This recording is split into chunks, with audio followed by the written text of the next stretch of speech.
السلام علیکم ورحمۃ اللہ وبرکاتہ۔ الحمدللہ وحدہ والصلاة والسلام علی من لا نبی بعد، اما بعد۔ میرے پیارے بھائیوں اور بزرگوں، اللہ رب العالمین آج کی اس مقدس حاضری کو اپنی بارگاہ میں قبول فرمائے اور سنا کے اللہ پاک ذریعہ نجات کا سبب بنا دے، بخشش کا بہانہ بنا دے اور مغفرت کا خزانہ تیار فرما دے۔ رسول اللہ صلی اللہ علیہ وآلہ وسلم کے مبارک ارشادات آپ کے سامنے رکھتا ہوں۔ بھائیوں اور بہنوں، نمبر 1، آج کی نشست میں رسول اللہ صلی اللہ علیہ وآلہ وسلم کا فرمان نمبر 1 کہ قرآن مجید پر ہی عمل کرنے سے قوموں کو عزت ملتی ہے، قوموں کو عزت ملتی ہے۔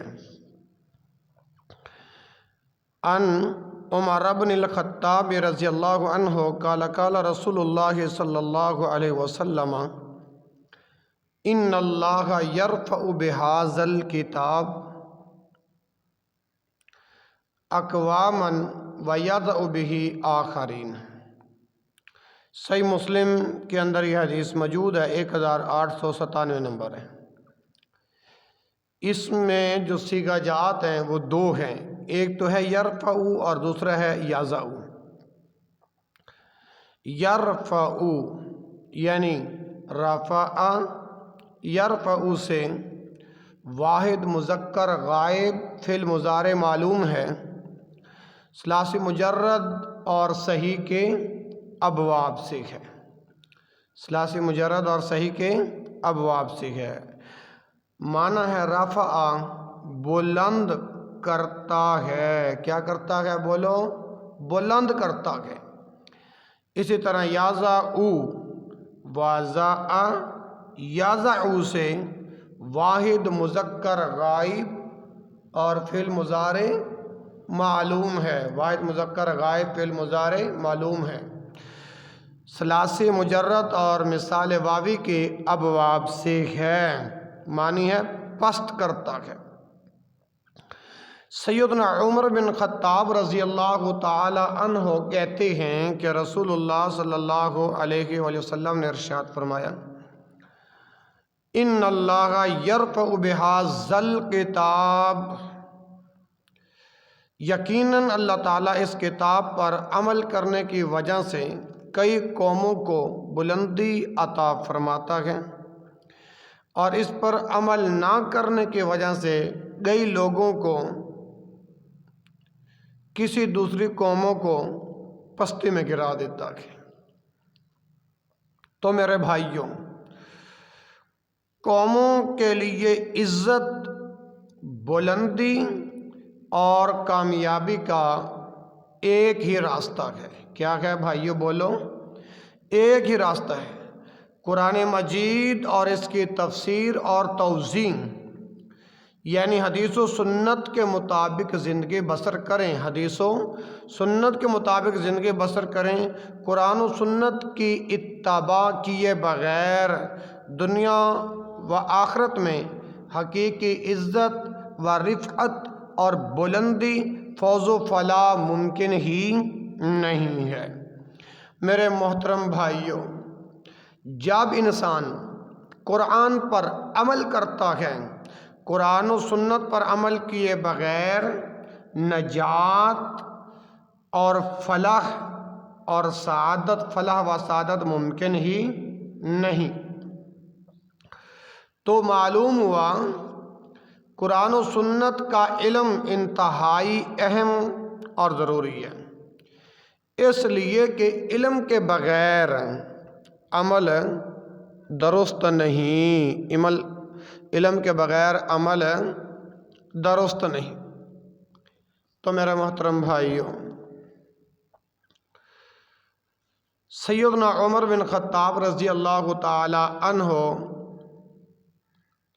کے حالات زندگی اور آپ کا مختصر تعارف آپ مجھ سے پچھلے دروس میں سماعت فرما چکے ہوں۔ اگلی بات اللہ کے رسول صلی اللہ علیہ وسلم کا اگلا فرمان، اعتراف گناہ اور توبہ کا نتیجہ۔ ان عائشہ رضی اللہ عنہ قالت قال رسول اللہ صلی اللہ علیہ وسلم ان العبد اذا اعترف ثم تاب تاب اللہ علیہ۔ اب یہ روایت صحیح البخاری کتاب المغازی میں موجود ہے، 41 نمبر ہے، اور میرے بھائیوں صحیح مسلم میں 80 اور 20 نمبر ہے۔ اس میں 2 صیغات آئی ہیں، کون کون سے؟ اعترف اور تابہ۔ میرے بھائیوں اعترف یا تعریفوں سے واحد مذکر غائب، اعترف یا تعریفوں سے واحد مذکر غائب فعل ماضی معلوم ہے۔ کیا ہے؟ سمجھ آ رہی کہ نہیں؟ فعل ماضی معلوم ہے، ثلاثی مزید فی اور صحیح کے ابواب سے ہے۔ اعتراف کر لیتا ہے۔ تابہ، تابہ یتوبو سے واحد مذکر غائب فعل ماضی معلوم ہے، ثلاثی مجرد اور اجوف واوی کے ابواب سے ہے۔ توبہ کرتا ہے، یعنی سیدہ عائشہ صدیقہ رضی اللہ عنہا سے مروی ہے، رسول اللہ صلی اللہ علیہ وسلم نے ارشاد فرمایا ان العبد، یقیناً جب بندہ اذا اعترف، اعتراف کر لیتا ہے، ثم تاب، پھر توبہ کرتا ہے، تاب اللہ علیہ، تو اللہ اس کی توبہ کو قبول فرما لیتا ہے۔ یعنی سچی توبہ کے لیے مندرجہ ذیل شروط مذکورہ حدیث اور دیگر احادیث میں مذکور ہے۔ لائٹ نہیں تو کیا ہوا میرے بھائیوں؟ توجہ اور غور سے سماعت فرمائے رسول اللہ صلی اللہ علیہ وسلم کے مبارک ارشادات۔ میرے بھائیوں، نمبر 1، اللہ کی بارگاہ میں گناہ کا اعتراف کرنا۔ نمبر 2، گناہ پر انتہائی شرمسار اور نادم ہونا۔ ذرا مل کر دعا کرو، اللہ ہمیں صغائر اور کبائر گناہوں سے محفوظ رکھے، اللہ گناہ سے بچا کے رکھے۔ تو عرض کر رکھا ہوں نمبر 3، گناہ کو چھوڑنا اور اس کی جگہ سہل عمل کرنا، نیک عمل کرنا، اچھا عمل کرنا۔ نمبر 4، آئندہ گناہ نہ کرنے کا پختہ ارادہ، وعدہ، عزم کرنا، اور گناہ کی طرف لے جانے والے جو اسباب ہیں ان سے پرہیز کرنا۔ غرغرہ بجنے اور طلوع الشمس من المغرب سے پہلے پہلے توبہ کرنا۔ نمبر 6، اللہ تعالیٰ کا ان محبوب بندوں کو محبوب اور پیارے بنانا جو بہت زیادہ اعمال صالحہ کرنے کے باوجود توبہ اور استغفار کرتے ہیں۔ اور ہم ہیں میرے بھائیوں، ہم ہیں جو بکثرت گناہ کرنے کے باوجود بھی توبہ نہیں کرتے، استغفار نہیں کرتے۔ ہمیں تو بہت زیادہ توبہ اور استغفار کرنا چاہیے، ہمیں تو بہت زیادہ توبہ اور استغفار کرنے کی ضرورت ہے۔ میرے بھائیوں، دعا کرو اللہ مجھے اور آپ کو ان گناہوں سے بچنے کی توفیق عطا فرمائے، اور رسول اللہ صلی اللہ علیہ وآلہ وسلم کے ان مبارک ارشادات پر اللہ پاک مجھے اور آپ کو عمل کرنے کی توفیق عطا فرمائے۔ برادران اسلام، آج کے خطاب میں اللہ کے نبی علیہ السلام کا تیسرا پیغام، استغفار کی برکات کیا ہے۔ عن ابن عباس رضی اللہ عنہ قال قال رسول اللہ صلی اللہ علیہ وسلم من لازم الاستغفار، من لازم الاستغفار، جعل اللہ لہ من کل ضیق مخرجا ومن کل ہم فرجا ورزق من حیث لا یحتسب۔ سنن ابی داؤد کتاب الوتر میں یہ حدیث موجود ہے، 1.5 اور 1.8 یعنی 15-18 نمبر ہے۔ مسند الامام احمد کے 4 جلد صفحہ 55۔ تو اس روایت میں کتنے صیغہ جات آئے ہیں؟ نمبر 1 لازمہ 1، جعل 2، مخرجن 3، ذیقن 4 اور لا یحتسب 5۔ تو ان کا حل لغت سماعت فرمائیے۔ پہلا لفظ ہے لازمہ۔ لازمہ یلزم سے، لازمہ یلزم سے واحد مذکر غائب فعل ماضی معلوم ہے، ثلاثی مجرد اور صحیح کے ابواب سے ہے۔ معنی کیا ہے؟ پابندی سے اپنایا، لازمہ پابندی سے اپنایا۔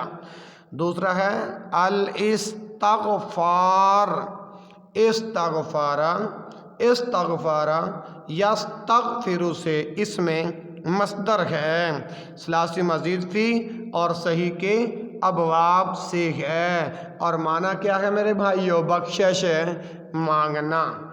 اور اگلا لفظ بیان ہوا ہے جعل، جعل یجعل سے، جعل یجعل سے واحد مذکر غائب، واحد مذکر غائب، واحد مذکر غائب فعل ماضی معلوم ہے، ثلاثی مجرد اور صحیح کے ابواب سے ہے۔ جعل بنا دیتا ہے، جعل کر دیتا ہے، ذیقن زاگا یا ذیقو سے اس میں مصدر ہے، ثلاثی مجرد اور صحیح اجوف یائی کے ابواب سے ہے، ذیقن مشکل، ذیقن تنگی۔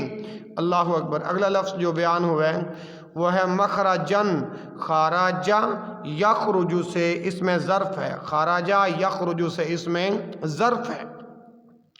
یقیناً یہ میری گفتگو جو دینی طلباء ہیں ان کے لیے یہ بہت بڑی مفید ہوگی، لیکن عامت الناس کے لیے بھی انشاءاللہ گفتگو فائدہ مند رہے گی۔ تو خیر، مخرجن خارجہ یخرج سے اس میں ظرف ہے، ثلاثی مجرد اور صحیح کے ابواب سے ہے، مخرجن نکلنے، بچاؤ کا راستہ۔ اسی طرح لا یحتسب، احتساب یحتسب سے واحد مذکر غائب فعل نفی معلوم ہے، واحد مذکر غائب فعل نفی معلوم ہے۔ اللہ اکبر۔ ثلاثی مزید فی اور صحیح کے ابواب سے ہے، لا یحتسب گمان بھی نہیں کرتا۔ آئیے آپ اس حدیث پاک کا ترجمہ سماعت فرمائیں۔ عن ابن عباس رضی اللہ عنہما، سیدنا عبداللہ بن عباس رضی اللہ عنہما کہتے ہیں کہ قال قال رسول اللہ صلی اللہ علیہ وسلم، رسول اللہ صلی اللہ علیہ وآلہ وسلم نے ارشاد فرمایا، من لازم الاستغفار، جو شخص استغفار کو لازم پکڑ لیتا ہے، کس کو؟ استغفار کو لازم پکڑ لیتا ہے۔ اور آگے فرمایا جعل اللہ لہ من کل ضیق مخرجا، تو اللہ تعالیٰ اس کے لیے ہر مشکل سے نکلنے کا راستہ بنا دیتا ہے، ومن کل ہم، اور اسے ومن کل ہم فرجا، اور اسے ہر غم سے نجات دیتا ہے، ومن کل ہم فرجا، اور اسے ہر غم سے نجات دیتا ہے، وَرَزَقَهُ مِنْ حَيْثُ لَا يَحْتَسِبُ، اور ایسی جگہ سے روزی دیتا ہے جہاں سے اسے گمان بھی نہیں ہوتا۔ میرے محترم بھائیو، اس حدیث مصطفیٰ کا ترجمہ یہ ہے۔ مذکورہ حدیث میں استغفار کی بے شمار برکات بیان کی گئی ہیں، جن میں 3 برکتیں جو ہیں اس حدیث کے اندر بیان ہوئی ہے۔ نمبر 1، اللہ تعالیٰ ہر تنگی سے، مصیبت سے نکلنے کا راستہ بنائیں گے۔ نمبر 2، ہر غم اور فکر سے نجات دیں گے۔ نمبر 3، ایسی جگہ سے اللہ رزق دیں گے جہاں سے بندے کا وہم و گمان بھی نہیں ہوتا۔ اسی طرح سورۃ نوح کے اندر استغفار کے 5 فائدے بیان ہوئے ہیں۔ نمبر 1 بارش، آ رہی سمجھ کے نہیں؟ نمبر 1 بارش، نمبر 2 مال میں اضافہ، نمبر 3 بیٹے ملنا، نمبر 4 باغات کی کثرت، نمبر 5 نہروں کا اجرا۔ آگے آئیے، رسول اللہ صلی اللہ علیہ وسلم کا فرمان نمبر 4، نیک بیوی جو ہے وہ بہت بڑی نعمت ہے۔ ان عبداللہ ابن عمرو رضی اللہ عنہ قال قال رسول اللہ صلی اللہ علیہ وسلم الدنیا کلها متاع وخیر متاع الدنیا المرأة الصالحہ۔ یہ حدیث صحیح مسلم میں موجود ہے، 3649 نمبر ہے۔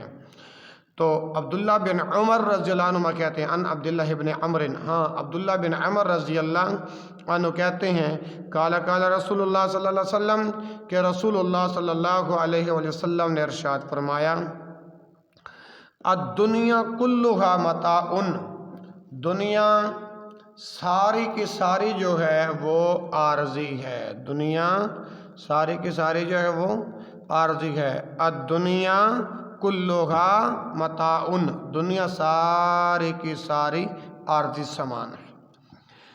وخیر متاع الدنیا، اور دنیا کے ساز و سامان میں سے جو سب سے بہتر ہے، وخیر متاع الدنیا، اور دنیا کے ساز و سامان میں سے جو سب سے بہتر ہے وہ کیا ہے؟ المرأة الصالحہ، وہ کیا ہے؟ نیک بیوی ہے۔ دنیا ساری کی ساری سامان عارضی ہے، دنیا ساری کی ساری عارضی سامان ہے۔ یہ دنیا کے سارے سامان اور متاع میں سے جو ہے وہ بہترین چیز جو ہے وہ بیوی ہے۔ کیا ہے؟ بیوی ہے۔ اگرچہ بیوی بھی دنیا کے دوسرے ساز و سامان کی طرح ختم ہو جانے والی ہے، لیکن نیک بیوی کی رفاقت آخرت میں بھی میسر آئے گی۔ سمجھ آ رہی کہ نہیں؟ نیک بیوی کی رفاقت آخرت میں بھی میسر آئے گی۔ اللہ اکبر۔ اس لیے یہ دنیا کے سارے مال و متاع میں سے بہترین چیز ہے۔ نمبر 2، معلوم ہوا کہ دین اسلام میں عورت کو بہت ہی اعلیٰ مقام حاصل ہے۔ نیز اسلام میں عورت کو مثلا ماں، بہن، بیٹی، خالہ، پھوپھی، نانی اور دادی کی حیثیت سے بڑا مقام حاصل ہے، لیکن عورت جب بے پردہ ہو کر، بے حیا ہو کر، بے پردہ ہو کر، بے حیا ہو کر، بد عمل ہو کر، تو مردوں کے لیے یہ سب سے بڑا فتنہ ہے۔ میرے بھائیو سمجھ آ رہی کہ نہیں؟ مردوں کے لیے یہ سب سے بڑا فتنہ ہے۔ اللہ اکبر۔ اور وہ فتنہ عورت ہے۔ اللہ اکبر۔ آج کے گفتگو میں اللہ کے نبی علیہ السلام کا فرمان نمبر 5، ان عقبہ بن عامر رضی اللہ عنہ قال قال رسول اللہ صلی اللہ علیہ وسلم ایاکم والدخول علی النساء فقال رجل یا رسول اللہ صلی اللہ علیہ وسلم ارأیت الحمو قال الحمو الموت، الحمو الموت۔ یہ روایت جو ہے صحیح البخاری کتاب النکاح میں موجود ہے، 5232 نمبر ہے، صحیح مسلم کتاب الصلاح میں موجود ہے، اور حدیث کا نمبر ہے 5674 یعنی 5674۔ سیدنا عقبہ بن عامر رضی اللہ عنہ سے مروی ہے، قال قال رسول اللہ صلی اللہ علیہ وسلم، کہ رسول اللہ صلی اللہ علیہ وسلم نے ارشاد فرمایا، ایاکم والدخول علی النساء، عورتوں پر داخل ہونے سے بچ جاؤں۔ فقال رجل، تو ایک آدمی نے پوچھا، یا رسول اللہ، اللہ کے رسول صلی اللہ علیہ وسلم، ارأیت الحمو، دیور کے بارے میں کیا حکم ہے؟ ارأیت الحمو، دیور کے بارے میں کیا حکم ہے؟ سمجھ آ رہی نا میرے بھائی، دیور کے بارے میں کیا حکم ہے؟ قالا، تو رسول اللہ صلی اللہ علیہ وسلم نے ارشاد فرمایا، الحم والموت، دیور تو موت ہے بھابھی کے لیے، دیور تو موت ہے بھابھی کے لیے۔ الدخول، داخلہ، یدخلو سے اس میں مصدر ہے، ثلاثی مجرد اور صحیح کے ابواب سے ہے۔ الدخول داخل ہونا۔ ارائیتا، کیا رائے ہے؟ رعا، یرا سے، رعا یرا سے، واحد مذکر حاضر فعل ماضی معلوم ہے، ثلاثی مجرد اور محموز العین ناقص یائی کے ابواب سے ہے۔ اسی طرح میرے بھائیوں، شریعت اسلامیہ میں کئی احکام سد ذرائع کی بنا پر جاری کیے گئے ہیں۔ ان میں سے میرے بھائیوں اور بہنوں پردے کے مسائل بھی ہیں، ٹھیک ہے؟ عورتوں کو پردے کا حکم بھی ہے، عورتوں کو پردے کا حکم بھی ہے، اور مرد و زن کے اختلاط پر پابندی، اسی طرح غیر محرم عورت کے ساتھ خلوت کا حرام ہونا، غیر محرم کی طرف دیکھنے کی ممانعت، اور عورت کے لیے برائے سفر محرم ہو یا شوہر کی موجودگی کی شرط وغیرہ، سب احکام بدکاری کا راستہ بند کرنے کے لیے ہیں، بدکاری کا راستہ بولو بند کرنے کے لیے ہیں۔ اور دیور کو موت سے تشبیہ کیوں دی گئی؟ صرف اسی لیے کہ جس طرح میرے بھائیوں موت اچانک آ سکتی ہے، اسی طرح دیور گھر میں بلا روک ٹوک جب چاہے اس کے آنے کے امکانات ہوتے ہیں۔ اور تیسری بات یاد رکھیں، بھاوج کو دیور سے پردہ کرنا ضروری ہے، بھاوج کو دیور سے پردہ کرنا ضروری ہے۔ یہ شریعت اسلامیہ کے احکام ہیں میرے ماؤں، میرے بہنوں، میرے بھائیوں، میرے بزرگوں، اللہ اکبر۔ اور دیور سے اس طرح بچنے کا حکم ہے جس طرح انسان موت سے بچنے کی کوشش کرتا ہے، لیکن آج بڑے افسوس کے ساتھ یہ کہنا پڑتا ہے کہ آج دلہن کے گھر میں آتے ہی عدیم الحیاء دیور بھاوج کا گھٹنا پکڑ کے یا گھونگھٹ اتار کے پیسے وصول کرتے ہیں، جو کھلی بے غیرتی اور ہندوؤں کی مشابہت ہے، جبکہ حدیث میں دیور سے پردہ کرنے اور اس سے بچنے کا حکم ہے۔ میرے بھائیوں، اس حدیث کے راوی کون ہیں بھلا؟ سیدنا عقبہ بن عامر رضی اللہ عنہ کی کنیت ابو حماد ہے، قبیلہ جوحینہ سے تعلق رکھتے ہیں، اس لیے آپ کی نسبت الجوحانی ہے۔ حضرت امیر معاویہ، ہائے امیر معاویہ کا نام سن کر کس کے دل میں خوشی آئی؟ حضرت امیر معاویہ رضی اللہ عنہ کے دور میں 3 سال مصر کے امیر رہے۔ کون بلا؟ عقبہ بن عامر رضی اللہ عنہ بڑے فاضل اور فقیہ صحابی تھے۔ سن 60 ہجری کے قریب انہوں نے وفات پائی ہے۔ کون بلا؟ عقبہ بن عامر رضی اللہ عنہ۔ آئیے فرمان نمبر 6، بے پردگی کے خطرات کیا ہیں؟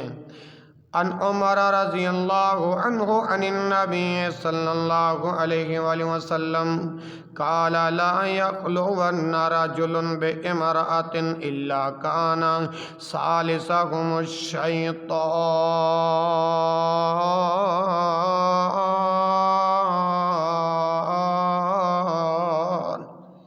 اللہ اکبر۔ یہ روایت جامعہ الترمذی اور کتاب الفتن میں موجود ہے۔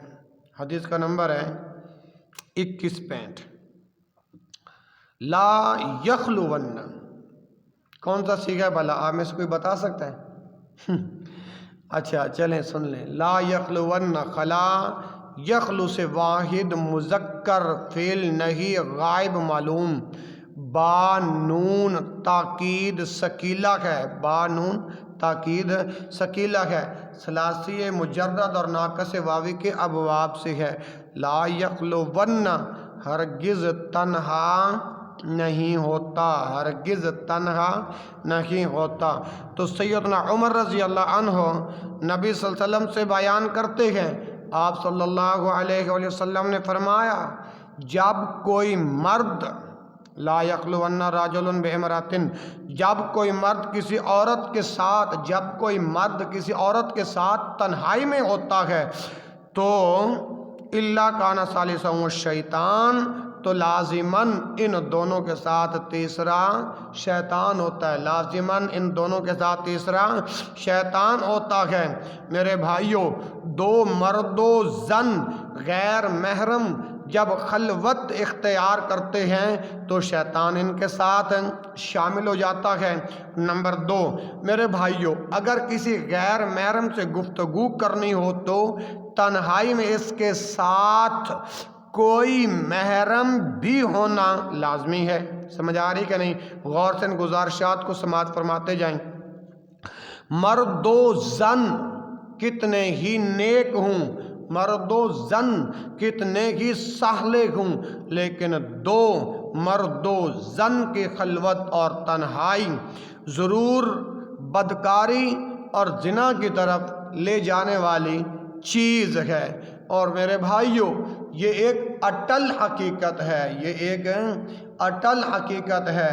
اللہ اکبر، اللہ جس کا انکار نہیں کیا جا سکتا کبھی بھی اور کسی بھی حالت میں. اور میرے بھائیوں، کتب احادیث میں اس کے چند شواہدات بھی موجود ہیں. آج بے پردگی، خلوت اور اختلاط کے نتیجے میں معاشرہ گندی محبت، عشق معاشقہ کی بیماری میں مبتلا ہو گیا ہے، اور محبت میں ناکامی پر خودکشی روزانہ کا معمول بن چکا ہے. اور اس حدیث کے راوی کون ہیں؟ عمر بن خطاب ہیں رضی اللہ عنہ، جس کے آپ مختصر تعارف پہلے دروس میں سن چکے ہو. رسول اللہ صلی اللہ علیہ وسلم کا فرمان نمبر 7 کہ بغیر ولی کے عورت کا نکاح بولو نہیں ہوتا. میں انشاءاللہ آج کی گفتگو میں رسول اللہ صلی اللہ علیہ وسلم کے 10 ارشادات رکھوں گا انشاءاللہ. عن ابی موسیٰ رضی اللہ عنہ عن النبی صلی اللہ علیہ وسلم قال لا نکاح الا بولی. سنن ابی داؤد کتاب النکاح میں یہ حدیث موجود ہے، 20 اور 85 نمبر ہے. مسند الامام احمد کی 4 جلد 394. ٹھیک ہے، یہ حدیث کا حوالہ ہے. سیدنا ابو موسیٰ رضی اللہ عنہ نبی صلی اللہ علیہ وسلم سے بیان کرتے ہیں، قال آپ صلی اللہ علیہ وسلم نے ارشاد فرمایا لا نکاح، لا نکاح نہیں ہے نکاح الا بولی، مگر ولی کی اجازت سے.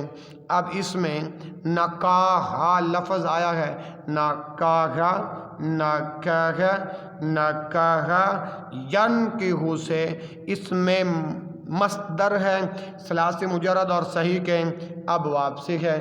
ولی کی جمع اولیاء ہے، یعنی سردار. تو میرے محترم بھائیوں، اسلام دین فطرت ہے. چونکہ عورت کمزور ہے، چونکہ عورت بولو کمزور ہے، اس لیے اسے ولی کی اجازت کے بغیر نکاح سے منع کر دیا گیا، اور ولی کی زبردستی کا اختیار نہیں دیا گیا، اور وہ بھی لڑکی کی رضا معلوم کرنے کا پابند ہے. آج بے پردگی، اختلاط اور فلموں ڈراموں کا نتیجہ ہے. اور میرے بھائیوں، ولی کی اجازت کے بغیر عدالتی نکاح ہو رہے ہیں، سمجھ آ رہی کہ نہیں؟ ولی کی اجازت کے بغیر عدالتی نکاح ہو رہے ہیں، جو کہ بالکل باطل ہے، غلط ہے۔ اور میرے محترم بھائیوں، اس حدیث کے راوی کون ہیں؟ سیدنا ابو موسیٰ اشعری رضی اللہ عنہ کا اسم گرامی جانتے ہیں آپ؟ پہلے بھی کئی دروس میں بتا چکا ہوں، یاد ہے؟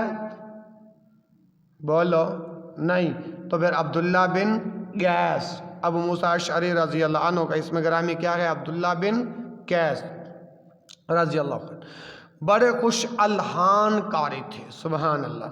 رسول اللہ صلی اللہ علیہ وسلم نے ایک دفعہ آپ کی تلاوت سن کر فرمایا، آپ کو تو آل داود علیہ السلام کے خوش آوازیوں میں سے ایک خوش آواز دی گئی ہے، اور یہ الفاظ صحیح بخاری میں موجود ہیں۔ آپ محدث اور فقیہ صحابی تھے۔ حضرت عمر رضی اللہ عنہ اور حضرت عثمان رضی اللہ عنہ آپ نے اپنے دور میں انہیں والی اور امیر مقرر کیا۔ جنگ صفین میں جو 2 حکم قاضی مقرر کیے گئے تھے، ان میں سے ایک حضرت ابو موسیٰ اشعری، جن کا نام ابھی بتایا ہے، عبداللہ بن قیس رضی اللہ عنہ تھے، اور انہوں نے 50 ہجری میں وفات پائی ہے۔ کتنے ہجری میں؟ 50 ہجری میں۔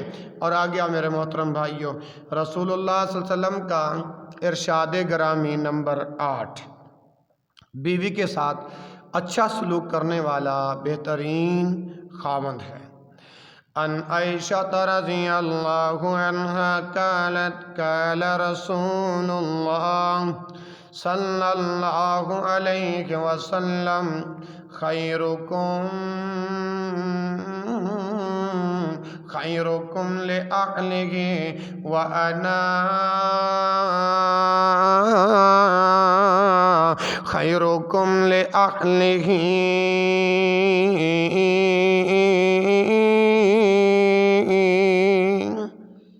اللہ اکبر۔ یہ روایت جامع الترمذی کتاب المناقب میں موجود ہے، 3895 نمبر ہے۔ سیدہ عائشہ صدیقہ طیبہ طاہرہ رضی اللہ عنہ کہتی ہیں، رسول اللہ صلی اللہ علیہ وسلم نے ارشاد فرمایا، خیرکم، تم میں سب سے بہتر وہ ہے جو لِأَہْلِهِ، اپنی بیوی کے ساتھ بہتر ہے۔ کس کے ساتھ؟ بولو، اپنی بیوی کے ساتھ۔ وَأَنَا خَيْرُكُمْ لِأَهْلِي، اور میں اپنی بیوی کے ساتھ تم سب سے زیادہ بہتر ہوں، تم سب سے زیادہ بہتر ہوں۔ اللہ اکبر۔ میرے بھائیوں، آدمی کے حسن اخلاق اور حسن سلوک کے سب سے زیادہ مستحق اس کے بیوی اور بچے ہیں، چونکہ انسان کا زیادہ واسطہ بیوی اور بچوں سے پڑتا ہے۔ کس کے ساتھ پڑتا ہے؟ بیوی اور بچوں سے پڑتا ہے۔ اس لیے اس کے حسن اخلاق بہترین اور حسن سلوک کا پتہ اسی بات سے چلتا ہے کہ اس کا گھر والوں کے ساتھ اخلاق کیسا ہے۔ نمبر 2، آج بہت سارے لوگ اجنبی لوگوں میں تبسم و مسکراہٹ کے پھول بکھیرتے رہتے ہیں، بیوی بچوں کے لیے ہمیشہ زہر اور تمہ اگلتے ہیں۔ اور میرے بھائیوں، رسول اللہ صلی اللہ علیہ وسلم نے گھر والوں کے لیے خصوصاً اور بہر والوں کے لیے عموماً محبت و مودت اور خوش اخلاقی والی زندگی کا نمونہ پیش فرمایا ہے۔ آئیے میرے محترم بھائیوں، رسول اللہ صلی اللہ علیہ وآلہ وسلم کا فرمان نمبر 8، فرمان نمبر 9 بلکہ، خاوند کے ذمے بیوی کے حقوق کیا ہیں؟ ان حکیم بن معاویہ رضی اللہ عنہ قال قلت یا رسول اللہ ما حق زوجۃ احدنا علیہ قال ان تطعمها اذا طعمت وتكسوها اذا اكتسيت ولا تضرب الوجه ولا تكبه ولا تحجر الا في البيت۔ اب یہ روایت جو ہے سنن نبی داؤد کتاب النکاح میں موجود ہے اور حدیث کا نمبر ہے 2142، مسند الامام احمد کی چوتھے جلد صفحہ 447۔ حکیم بن معاویہ رضی اللہ عنہ کہتے ہیں کہ میں نے قال قلت یا رسول اللہ، میں نے عرض کیا کہ اللہ کے رسول صلی اللہ علیہ وسلم، ما حق زوجاتی احدنا علیہ، ہم میں سے ہر ایک پر اس کی بیوی کے کیا حقوق ہیں؟ قالا، تو آپ صلی اللہ علیہ وسلم نے ارشاد فرمایا، ان تطعمہا، جب تو کھائے نا، ان تطعمہا اذا طعمتا، جب تو کھائے تو اسے بھی کھلا، جب تو کھائے تو اسے بھی کھلا، اذا اقتصیتا نا، ولا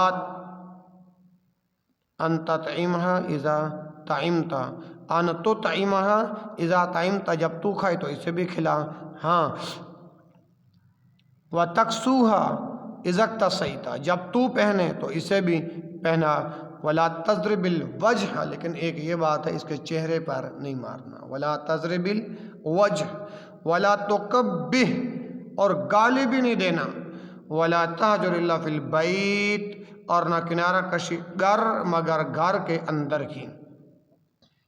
میرے بھائیوں، اس حدیث میں بڑے جامع انداز میں بیوی کے حقوق بیان کیے گئے ہیں۔ نمبر 1، جس طرح کا خود کھائے اسی طرح کا بہتر کھانا اپنی بیوی کو کھلائے، جس طرح کا خود پہنے اسی طرح کا بیوی کو پہنائے، اگر ناراضگی ہو جائے یا مجبوراً بیوی کے سر زنش کی ضرورت پڑ جائے تو چہرے پر نہ مارے، تو چہرے پر نہ مارے، اور اسے گالی نہ دے، بدصورت نہ کہے، اور ناراضگی کو گھر تک محدود رکھے، گھر چھوڑ کر نہ چلا جائے۔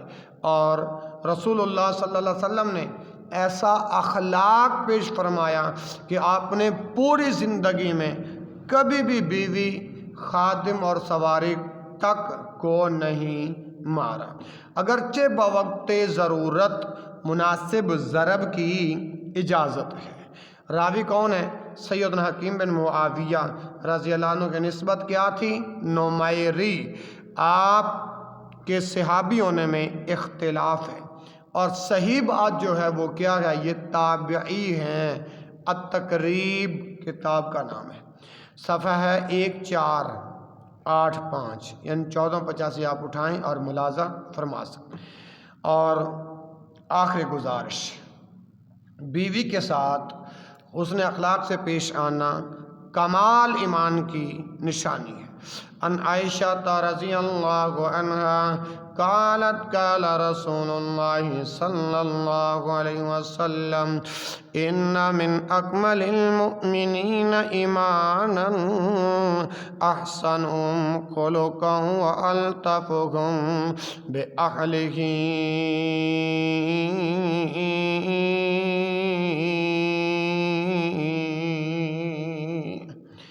اللہ اکبر۔ یہ روایت جامع ترمذی کتاب الایمان بابو فی استکمال الایمان اور حدیث کا نمبر 2621۔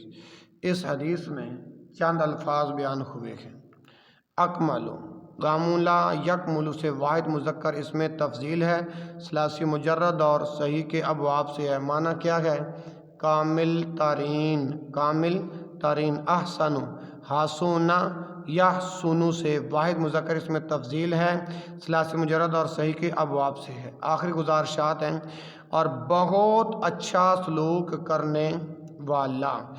اسی طرح الطف، لطف، یلطف سے واحد مذکر اس میں تفضیل ہے، ثلاثی مجرد اور صحیح کے ابواب سے، بہت زیادہ نرمی کرنے والا۔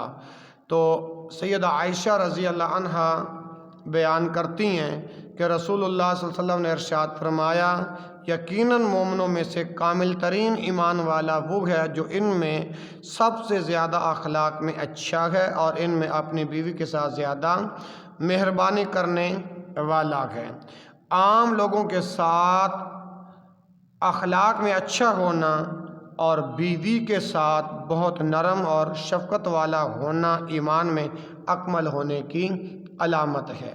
اسی طرح دراصل عورت شوہر کے رحم و کرم پر ہوتی ہے، اس نے شوہر کے لیے ماں، باپ، بہن، بھائی، عزیز و اقارب سب کو چھوڑا ہوتا ہے۔ اب اگر شوہر ہی بد اخلاق ہو جائے تو مسکین بیوی پر کیا گزرے گی؟ اس لیے اسلام میں بیوی کے ساتھ حسن معاشرت کی تعلیم دی گئی ہے۔ اللہ ذوالجلال والاکرام مجھے اور آپ کو رسول اللہ صلی اللہ علیہ وآلہ وسلم کے ان 10 ارشادات پر عمل کرنے کی توفیق عطا فرمائے۔ سبحانک اللہم و بحمدک، اشہد ان لا الہ الا انت، استغفرک و اتوب الیک، وآخر دعوانا الحمد للہ رب العالمین۔